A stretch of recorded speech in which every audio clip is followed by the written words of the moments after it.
Good morning. My name is Camlyn Tu, and I have the pleasure of introducing Lynn Lucas and Sarina Laurel and their presentation, Mind the Gap, Bridging Across Systems for Whole Child Outcomes. Lynn has over 30 years of experience in early education, spanning direct services, leadership, and advocacy. She led the development of Texas's first Department of Labor registered apprenticeship in 2019, and now focuses on early childhood advocacy and coordinating the Texas Prenatal-to-Three collaborative at Children at Risk. Sarina is a health educator and passionate community builder dedicated to improving early childhood health. At First 3 Years, she collaborates with cross-sector leaders to shape service systems that reflect the world we want for our children, striving to bridge the gap between theory and practice. Okay, please. Welcome, welcome. We're so glad to have you here with us today. We might go back and do a quick little introduction of ourselves throughout, should you forget, but Lynn and Sarina. So welcome to Mind the Gap. This is an opportunity to talk about how we do cross over and bridge systems in order to make sure that we obtain whole child development. We are representing Children at Risk, First 3 Years, and the Prenatal-to-Three network. So Lynn Lucas with Children at Risk, we do a lot of things at Children at Risk in order to make a difference and eliminate poverty. There are a lot of different levers that we use to move toward that effort, and my focus is early education. With that, I'll pass it over to Sarina to introduce herself. Yes, hello everyone. My name is Sarina Laurel, and nowadays sometimes I also go by Mama. I work with First 3 Years, and specifically I oversee their community collaboratives and systems level collaborations. And as you see here, I'm also a new mom to this beautiful baby. His name is Jupiter, which has given me just a whole different level of understanding when it comes to early childhood and everything that's involved on a personal level. Everything from early intervention to development and kind of everything else that colors life with a young baby. Welcome, everyone. And today we're going to do three really actionable items. The first thing is both Lynn and I are going to talk about strategies to address gaps in early childhood systems.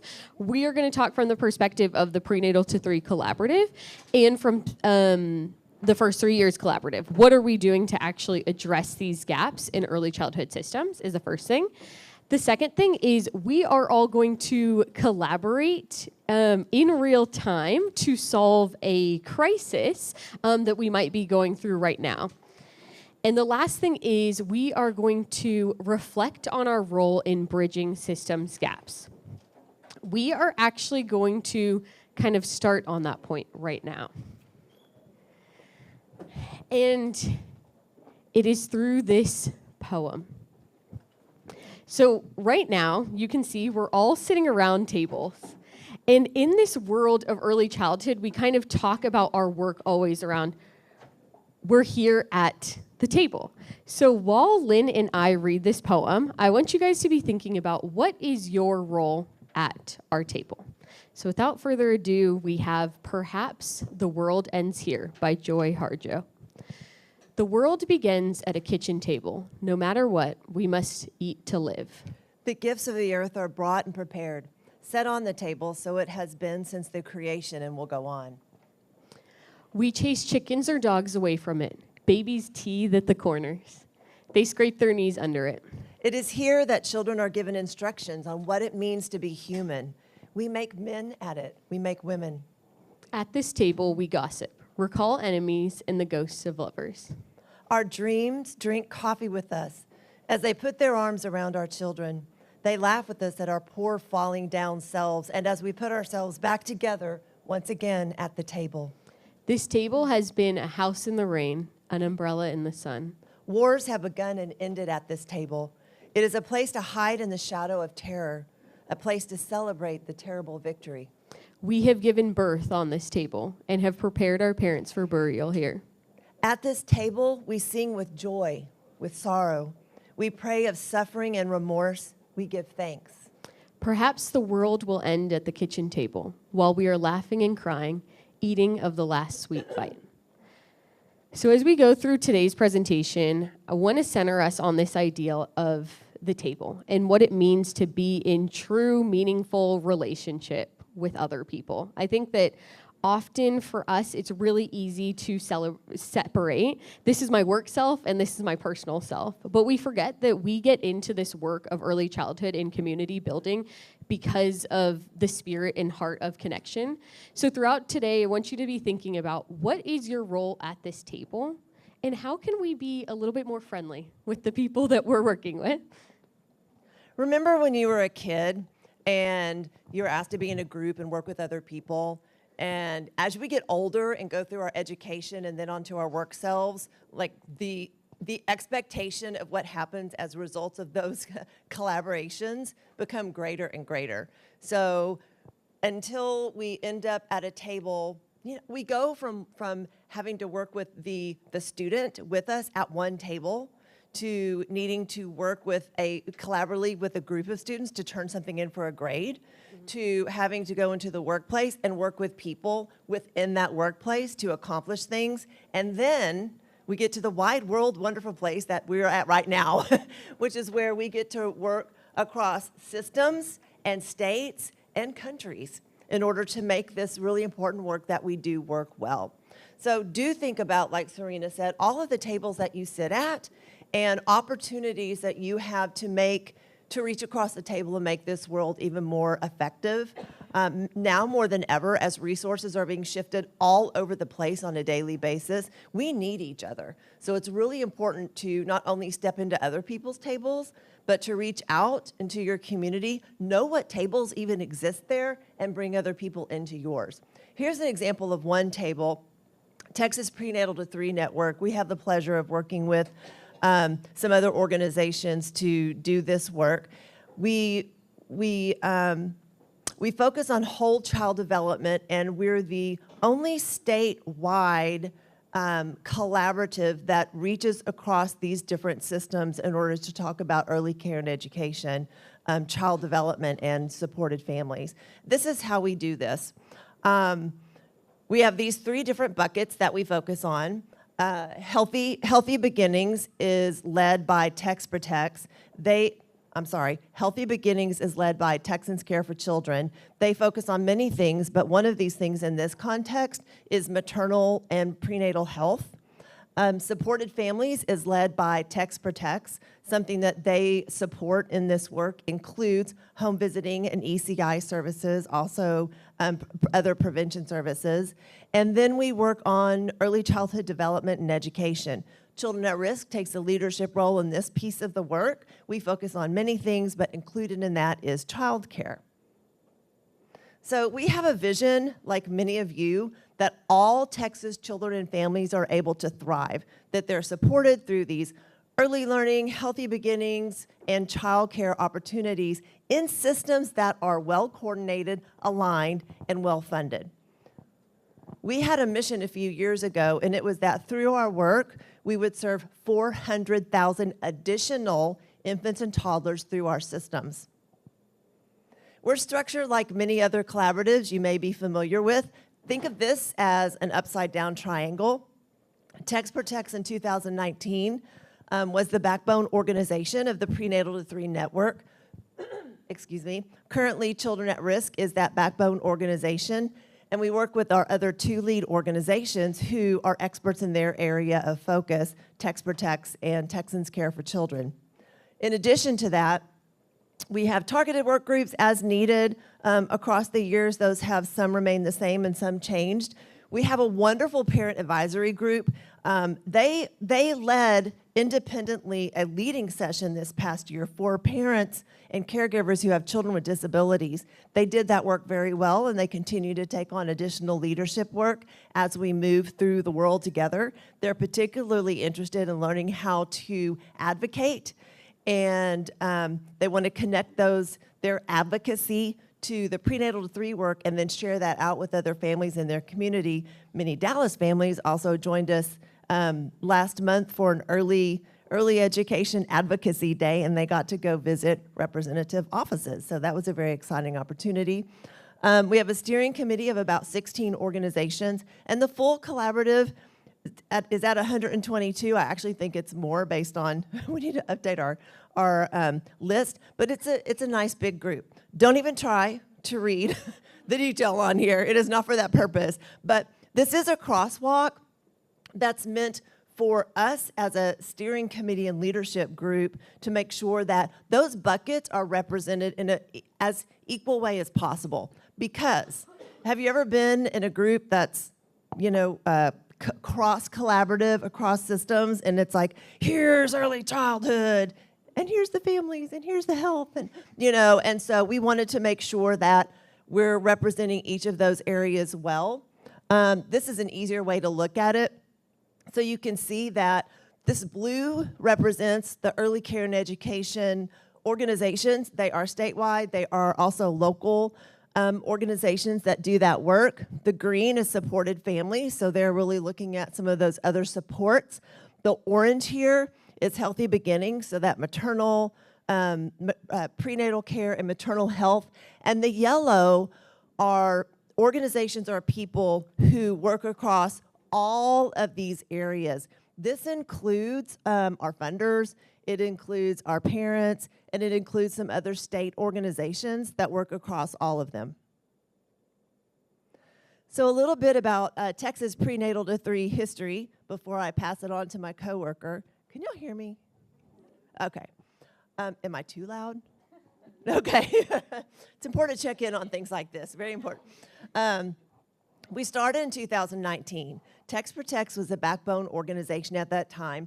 And as you can imagine, there was a lot of, corralling of people and studying what was needed and how can we do this work together. And by the way, what in the world work do we want to do together? So we spent time doing a lot of outreach. We were appointed to the Texas Early Learning Council at that time.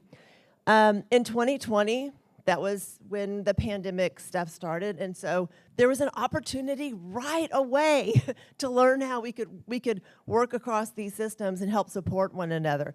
So as you can imagine, a lot of learning, a lot of sharing, a lot of learning about what's happening at the state level, and then working together to make sure that local communities were educated. There's a lot of focus on ARPA dollars and those opportunities, and also helping to inform leaders in our state about some of the best ways to utilize those dollars or guide them as was appropriate. Because we do a lot of policy and advocacy work, we have this cadence where we have legislative session like right now, and I had no idea how it's just so, it takes all of you. All of you and all of you. So when it's a legislative year and we're in session, there's a whole lot of work that directly goes toward that effort. When it's over, there's a lot of work on interim opportunity, interim charges, if those come out, but also other things that are important to implementing what happened the year before and keying up what we want to support the year after. So you'll notice that. 87th legislative wins. Yes, we had legislative wins in our early beginnings. There was a 6-month extension on postpartum care, fabulous. We also had some additional TRS started at that time, and so we had a quality rating system that was put into place. So that was fabulous. We also had the opportunity to work on some strategic planning as a state to inform early childhood systems. I'm not going to go into detail with the rest of these because I don't want to take all of our time with this, but in 2022, we expanded that coalition. We got a Pritzker planning grant. In 2023, there were some more legislative wins. That postpartum extension, it was extended to 12 months worth of care. Fabulous.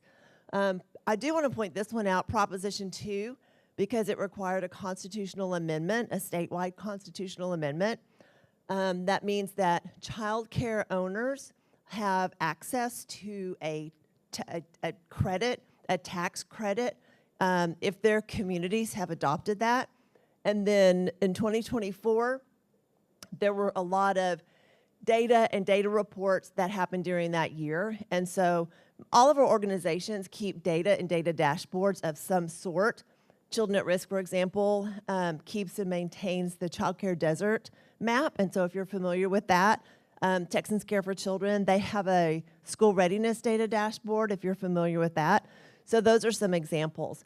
Another thing I want to point out here is that throughout this process, and one of the reasons and how we work with one another is that it's not only educating people so they can let their representatives know, we need your support, we need your vote. It's not only getting it into a committee, a bill, it's not only having the bill written, it's not only getting it into a committee, you gotta have the votes. And then even if you have the votes and it all gets passed and hallelujah and we're so excited, that is so fabulous. It means absolutely nothing if it's never implemented, you know? And so we try to make sure that throughout this process that there's that opportunity. I'm gonna tell you a little bit later about some of the cross-system support that was needed to work on that part. But for now, I'm gonna pass it over to Sarina. Hello again, everyone. So like I said, I am with First 3 Years, and the reason that we're focused on the first 3 years of life, you might think that's kind of an odd number, and it's because the first 3 years of life is the most critical point of attachment in a child's life. So I want you to raise your hand if you've ever given birth or witnessed someone give birth. Oh my goodness, okay, we got a lot of people here. So you know that it's a very jarring, intimate experience. When babies come out into this world, most times they come out screaming, and that's actually a good thing. We want to hear that sound.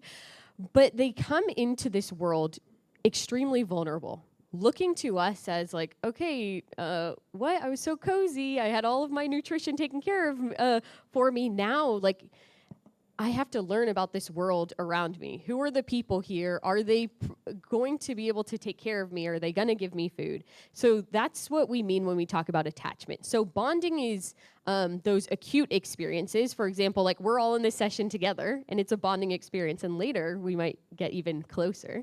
Who knows? But if we continue these positive interactions time and time again, every time my baby cries, I come and respond to them. Every time I have a teacher in my childcare center who cries out for help and I respond to them, if you're doing that consistently over time, that's what makes up healthy attachment and secure attachment. So at First 3 Years, we shout from the rooftops this truth of bonding builds brains, because these experiences that we have as humans, we're social creatures, and we need to have that level of security to do any other kind of learning on top of it. And in fact, we see this with children who have experienced some kind of trauma or neglect. Their development becomes delayed because they're spending all of their energy and focusing on survival. And they aren't in a place where it's more important that they know that they're gonna get food, they know that they're gonna be taken care of, than it is to learn how to sit, for example. So that's where we're coming from. And with that, we walk the walk of bonding. And in First 3 Years, we do a lot of collaborative work.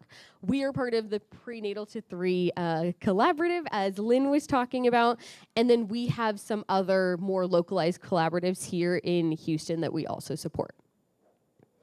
And the reason we do this is because of something called the parallel process. And the parallel process basically says that support systems for service providers, so for all of us, if we are well connected, it impacts the way that we support families.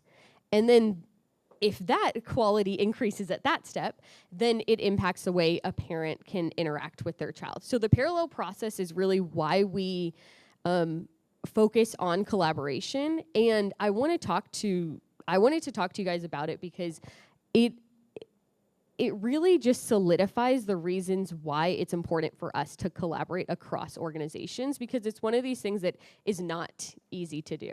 It's really hard to align goals from many different organizations, especially when sometimes we have funding pools that we might be competing for. And we all are trying to reach the same goal, but we also need to make sure that we're reaching the goals of our different organizations. I just want to say that the way that we work together and the way that we show up for the relationships and the people in our spaces really impacts at every level. up until that dyad in that family unit structure, and there's a lot of research to actually prove that as well. Another thing that I want to uplift is the economic advantage of collaboration. We're here, I think, yeah, it's on everyone's little tags. We're here as a part of the Department of Economic Equity and Opportunity. That's why we're all invited here. So I wanted to uplift that there is also a huge economic advantage to collaboration.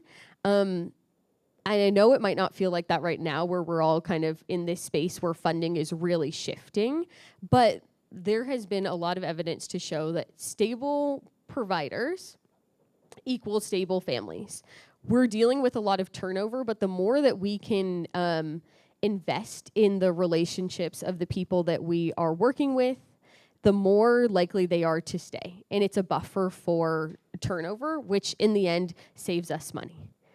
So that's a huge advantage economically to working together. When you look at this picture, I just want you to shout out, or if you're in the Zoom, please put it in the comments or in the chat. I want you to look at this picture, just shout out the first word that comes to your mind looking at this. Okay, we got reciprocal, eye contact, connection, love. So we know it when we see it, right? And that's the really interesting thing about attachment bonding in a lot of aspects of early childhood. Much of it is intuitive, but we kind of need to be brought back into it. I always say we shouldn't be working in early childhood and not have fun. Because have you guys ever hung out with a baby or a small child? Every day, it's like you find something to laugh about, you find something to cry about. It's like the whole rainbow of human emotions occurs. So this is, I want to just bring us back to this point, because especially when we are working at an administrative level, we kind of get disconnected just a little bit more and more at every step. And this is what we're really trying to be after. This kind of intimate connection between young children and adults.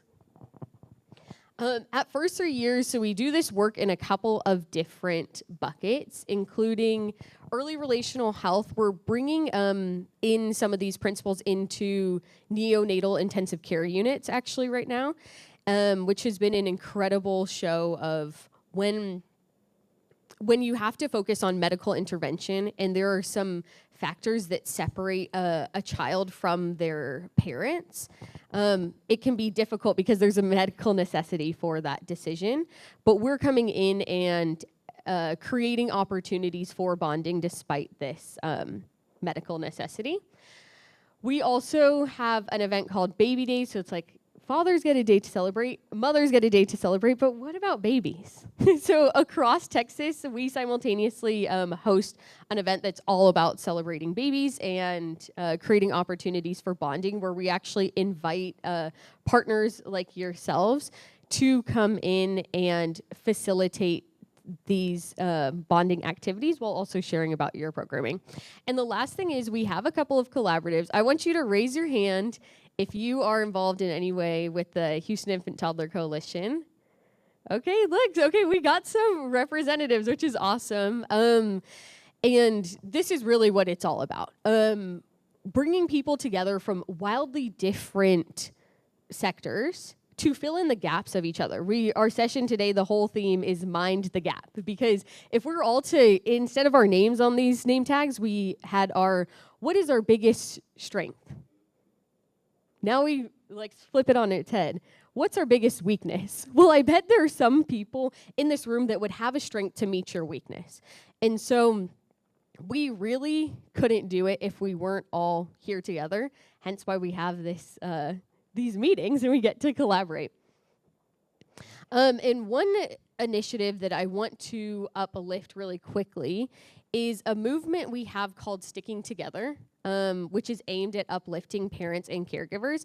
And essentially what we're doing is we catch people in the wild who are doing a really positive bonding, having these really positive moments of bonding. So we have Babble Boss for the people who love to talk. We have Melody Maker for the people who sing Vulnerability. I'm not the best singer, but the great thing about little kids is they don't care. If you're great, the mother's voice is the mother's voice, and my son is my biggest fan, even though you guys heard how that sounds, and it still makes him smile. So that's got to say something.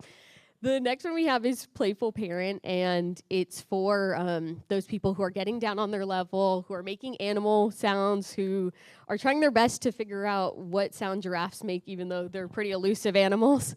Then we have our Reading Rock Stars, and we're trying to apply that not only to reading books, but also just like anything that you're reading. You're reading this name tag. I keep on coming back to this name tag, but you're reading this name tag. You're reading the slides that are going on. Reading is such an essential skill that we're trying to really like highlight throughout. So this is an example. Oh, you're totally fine. This is connection. That was pretty playful, Lynn. That was pretty playful. But why I wanted to highlight this is this movement started from an idea of people in our world of early childhood in Houston saying like the families that we work with just feel dejected. It feels like we are focusing on everything that they're doing wrong and we're not uplifting anything that they're doing right. But at the same time, we don't really have space in our budget. We don't really have the time to dedicate towards like an initiative that could really only be focused on this with no strings attached, like just going out and celebrating people. And so through that, we have created this movement, really, that's the only way to describe it, that so far we've already had 12,000 families receive a sticker, and we've had people come up and cry and say, you know what, I feel like I'm not doing enough for my family, so to see a stranger come out here and recognize a behavior that I'm doing, like I think I'm just being silly, but that's what it means to be a positive influence for the world, not only for the world, but also for these young children who we can probably all speak to this right now. It's like, it feels like the tension that we're living in is so tight, and it feels like it's hard to even laugh sometimes. It's hard to even see the silver lining. And can you imagine being a baby and coming into this world and that's what you're exposed to? Just like animosity everywhere. And that's the reality that some of our children are coming into. And so what we're really focusing on is creating those like moments of brevity and joy. And it's been incredible. If you guys want to be a part of it, we would love to have you. But I also just wanted to share that as a reminder of these small moments can really amplify and make a huge difference in people's lives. And so these moments of collaboration can be teeny tiny, or they can be huge, and all of those things really do matter. I'll keep on reminding us about the parallel process. What we do at this level affects the next level, and then it affects the next level after that. Okay, so today we are going to do a quick activity where we're instead of your partner, we're actually going to have your tables. Think of an issue that you're having right now, like a gap that you're having, and figure out how you would respond to it. So, at the beginning I said we're going to, in real time, deal with a crisis. Well, we were supposed to have handouts that have these activities in different scenarios, but we don't have them. So we're going to roll with the punches. And in each table, we're just going to talk about what are some gaps that you are dealing with, one, and then two, what is one collaborative solution to filling that gap? And let me give you... So circling back to this second one here, I want to give you a real life example. So I was mentioning the PN3 collaborative and how legislation got passed, and woo, that's fabulous. And then it got passed and it was even better, and oh, double happy, yay. And then we kind of looked around and said, but hey, is anybody, like, postpartum care has been expanded? Are people using it? Like, are people going to doctor's visits? Because if they're not, then what was the point? So Texans Care for Children, they were really curious about this question. They focus a whole lot on maternal health, and they have really important goals connected to this. And they wanted to find out to what degree are people utilizing this, but they're not out in the field. So they had the question, they have the ability to analyze the data, they have the ability to, make it really accessible and to put it out there and to potentially impact other things, but they're not out in the field. Guess who is out in the field? Text Protects is out in the field. They, in fact, they do a lot of home visiting work out in the community. And so they had a conversation, and Text Protects agreed that, hey, we'll get with home visitors and ask when they're out in the field visiting with moms who have recently given birth, we'll ask them. I mean, how easy is that? But how hard is that if you don't have a good relationship and you're going, hey, by the way, you that has 10 gazillion things to do you mind doing one teeny tiny little extra couple things for me when there's really not anything in it for you? You know what I mean? So they were able to do that.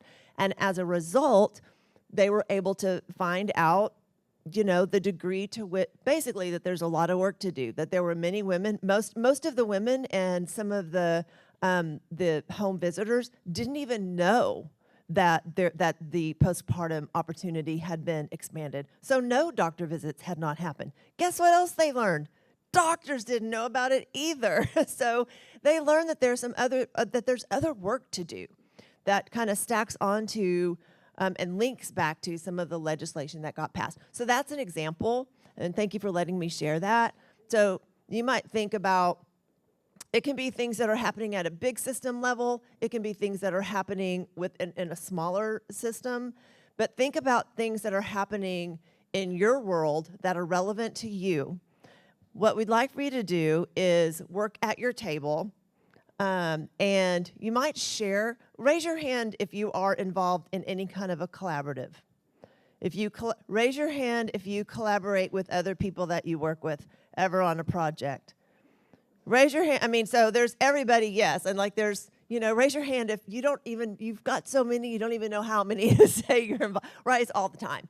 So think of something that's relevant to you, and you might share real quickly who you are at your table and real quickly what kind of collaborative you're engaged with. But importantly, think about some of the challenges that you have or have had and talk about what the issue is, an example of an issue, an example of the gap, so information gap, data gap, services gap, staffing gap.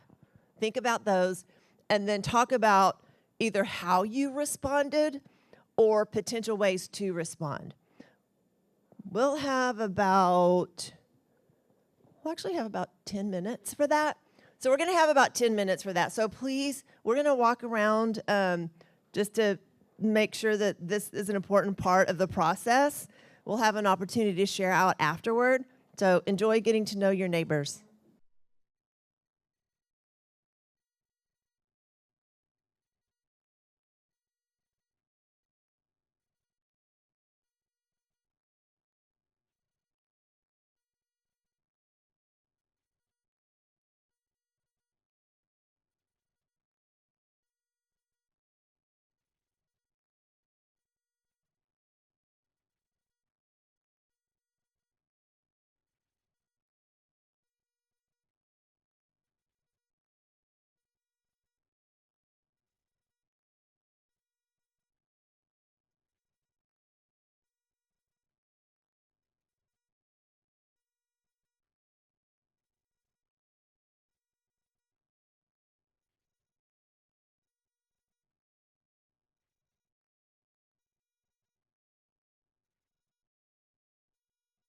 Okay, I'd like to point out that in some ways you're collaborating with the people at your table just now to talk about collaborating, and now we're going to report out on collaborating. That it's like this very meta situation we have going on right now.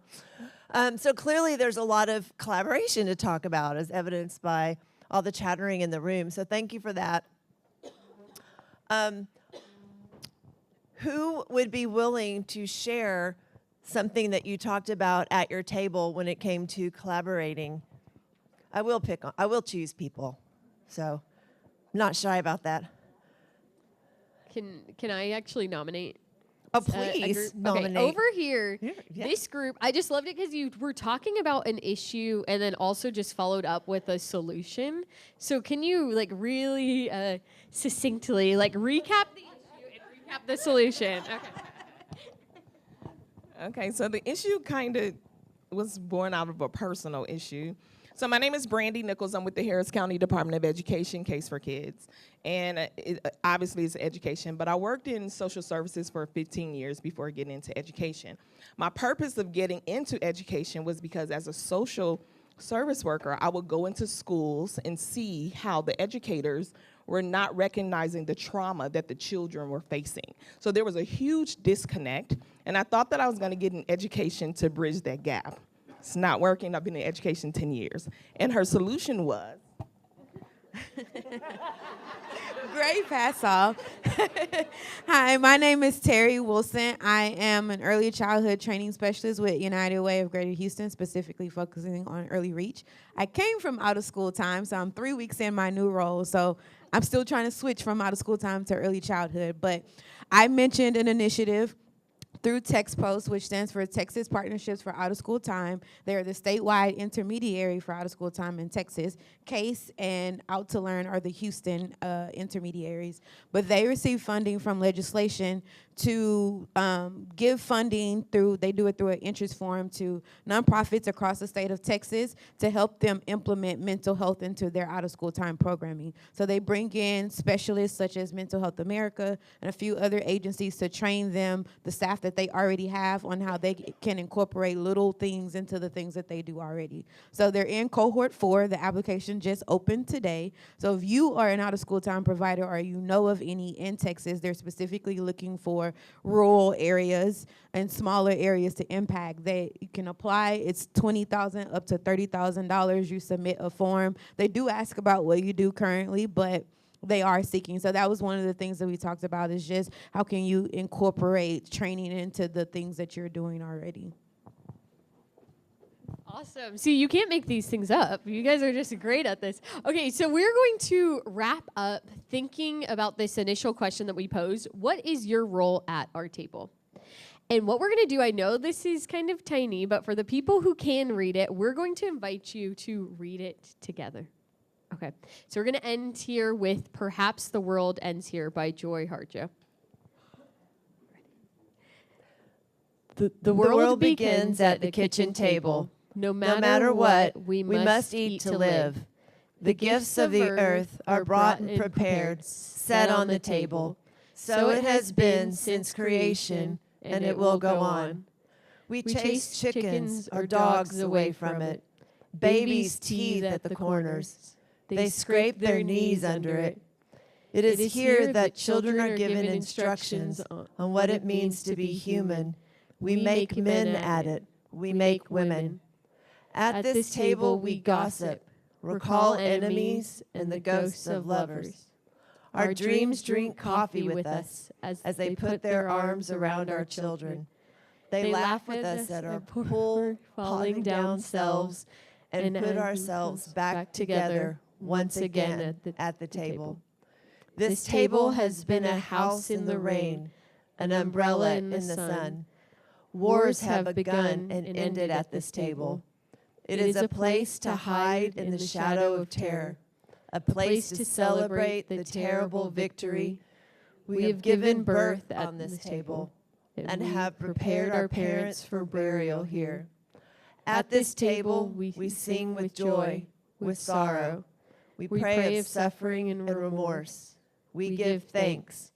Perhaps the world will end at the kitchen table while we are laughing and crying and eating the very last sweet bite. Okay, can you guys feel that? Don't we feel just a little bit more connected?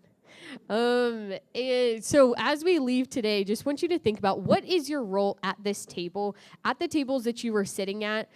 I encourage you, like I said, it can be small, it can be big. Maybe the next time you sit with someone at a next session, you sit with someone that you don't work with and you get to know someone else. Maybe it means, just like what happened here, the application opened, okay, now I'm going to write that down and I'm going to apply for that opportunity that perfectly matches. So we never know what is going to come our way, but we have to keep our minds open for opportunity and be humble and understanding that none of us can do this alone. I think a lot of us came into this thinking like, I am going to change the world in this one area, and you can, but we have to do it together.